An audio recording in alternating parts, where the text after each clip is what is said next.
let's jump right into the news with our lead story of the day regarding Twitter. You have this Twitter's former security chief accuses it of misleading public on security practices. So this is coming from the New York Times. And they're also saying that the whistleblower also said Twitter had lied to Elon Musk, who is trying to back out of his $44 billion deal. So this has massive ramifications, not just for Twitter and its future, but also for Elon Musk here. Twitter's former head of security accused the company of making false and misleading statements about its security practices and lying to Elon Musk about fake accounts on its platform, potentially landing the social media service in new regulatory trouble as it tries to force Mr. Musk to complete his $44 billion deal to buy it. Now, if you recall, Musk wanted all this information and kind of the knowledge of, look, are you actually saying and being trustworthy in the data that you're reporting as far as actual users, or are these just bots and basically fake accounts? And what he's saying is, look, what they provided me is a bunch of BS. It's a bunch of lies. I don't believe it. And they're saying, oh, well, no, we gave you all the data. Well, it seems like that's not the case here. Furthermore, there's a lot of accounts and a lot of people that still use Twitter, and they're having privacy and security issues now from this guy who's the head of security. So if you have a Twitter account, folks, I don't know. This is looking bad. I think a lot of people are going to exit the company if this is actually real here, including myself. I mean, I'm possibly going to delete my Twitter account based on what this article is talking about. So the head of security, who was terminated, I think in January, said in a whistleblower complaint that the firm had deceived the public by misrepresenting how it fights spam and hackers. That violated a 2011 agreement that Twitter had struck with the FTC, in other words, the Federal Trade Commission, which barred the company from misleading users about its security and privacy measures, he contended. In his complaint, which was filed with the SEC on July 6th, he accused Twitter's chief executive and other executives, as well as directors, of extensive legal violations and acting with negligence and even complicity against hackers. That is wild. When you throw those two words, or at least that sentence together of negligence and even complicity, meaning they're willing to work with them, you're in some crazy regulation territory. And quite frank, folks, it is really hard to kind of prove negligence. You kind of saw that with Hillary Clinton. They're trying to prove negligence, and they're trying to do the same thing with Donald Trump. It's really hard in the court of law to prove that. But damn, I mean, that is not good what this guy has filed here. He also said that Twitter had lied to Mr. Musk, who signed a blockbuster deal to buy the company in April, but has been trying to back out of the acquisition. The complaint could give Mr. Musk legal fodder, with the billionaire's lawyers saying that they already subpoenaed this individual. The whistleblower's complaint is another strange twist for Twitter as it tries to ensure its corporate survival, and it's not looking good. I mean, before Musk even offered the $44 billion, I think that was some astronomical number that wasn't even really close to what Twitter's true valuation is.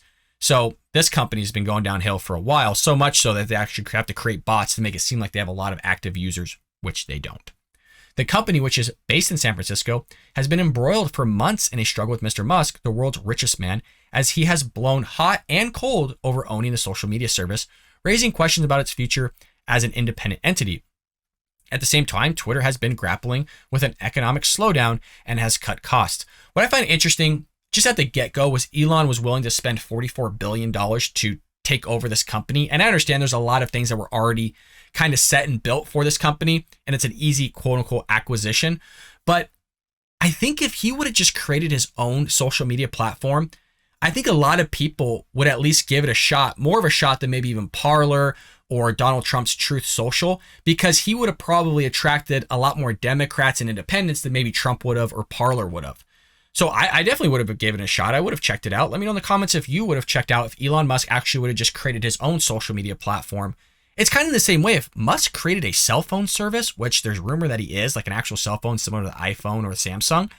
I think he's going to pull a lot of that market share over to his direction. So it's just weird to me he's willing to spend $44 billion, which maybe you could have spent a fraction of that and just started up your own company. The whistleblower complaint could lead to fresh scrutiny for Twitter as regulators and lawmakers train their sights on the power and influence of technology companies. Check this out. In 2019, the FTC fined Facebook about $5 billion, yes, with a B, for violating its privacy settlement with the agency. The SEC has also focused on companies that insufficiently disclose their susceptibility for security breaches. Both agencies, which declined to comment, are likely to ask for additional documents and speak with this person, experts said, the whistleblower. If they find his claims have merit, they could fine Twitter or require it to change the way it operates. Now, look, if you're going to fine potentially Facebook for $5 billion, and depending if it's of equal violation in terms of privacy, you would imagine at least Twitter is going to be somewhere in that realm. And $5 billion, folks, obviously is not just a drop in the bucket. I would imagine $5 billion for Twitter is quite a large sum. There's near certainty that this will provoke a careful review by the FTC, maybe other public agencies, of the operation and management of the company, and that is at a moment where they are buffeted by so many other unwelcome forces. You don't need other shock of this kind. This comes from the FTC chair, and he's stating that regarding Twitter and on Twitter. The complaint was reported earlier by the Washington Post, and you also have CNN adding their whole thing in the mix on reporting it, which is fine. A Twitter spokeswoman said that the whistleblower was fired in January for ineffective leadership and poor performance. She said he was spreading a false narrative about Twitter and our privacy and data scrutiny. Now, there's something to be said about that. I'm not disclaiming or, saying that's even false. But what I just find interesting is there's some sort of hypocrisy here whether you're going to say this guy's spreading false narratives. I mean, Twitter was doing the same exact thing. I mean, you can go with the Hunter Biden laptop, the Russian hoax. I mean, they were literally basically banning and removing people for saying that a man is a man. I mean, that happened to Jordan Peterson, it happened to Charlie Kirk, it happened to the editor-in-chief of the Federalist. You had I think either the CEO or the chairman of the Babylon Bee was banned as well for saying a man is a man, like an actual biological man, and saying that person is a man, and they got removed from it. So I don't want to hear the stuff from Twitter saying, pushing false narratives. Please, really? Whose side have they been on, folks? You all know. They're on the progressive left, and now they're being called out for their shenanigans, and now they're having an OSHIT moment because Mr. Musk now has more ammo to pull out of his deal, as well as they're about to get hit with the possibility of a massive fine or a massive penalty. Deborah Katz, a lawyer representing the whistleblower, disputed the idea that he was a disgruntled former employee and said that he had tried to do the right thing by raising his concerns about Twitter's security practices. Whistleblower Aid, an organization that is working with him on his complaint, said the facts in the disclosure spoke for themselves. Mr. Musk, who did not respond to a request for comment, indirectly referred to the whistleblower complaint on Tuesday. He tweeted a meme of Jiminy Cricket from the movie Pinocchio that said, "Give a little whistle." So it's kind of like one of those backhand things of like, hey, I know what's going on. I'm not really going to comment. It might not even really help your case if you do comment, regarding the whole situation, especially when you're in a legal dispute. So it's best that he kind of just throw something out there like this, a little soft-handed, like kind of wink, I know what's going on. So that's what's going on there at Twitter. Some rough stuff there because, look, we have already issued a subpoena for this whistleblower, and they found his exit and that the other key employees, curious in light of what we have been finding.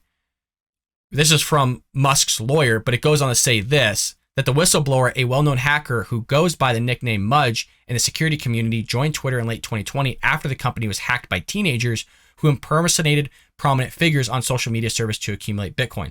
The reason why I wanted to put this as an emphasis was because if this guy's coming from that world of hacking and he's exposing Twitter for negligence as well as complicit with these hackers, he probably knows a little something about a little something. Could this all be fake? Sure. But if he's already supplying documents of fraud regarding Twitter, if he's already supplying certain information to the SEC and the FTC, like this is not looking good, folks. This is looking really bad. He could be a disgruntled employee, but look, even if he was, doesn't mean what he said was false. This could very well be true, but we're gonna have to wait for all the evidence.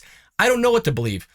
You want to tend to believe somebody that's kind of pushing a certain agenda that's, kind of leaning more towards your direction. We don't like Twitter at the moment because they're not really a free speech platform, even though they say they do.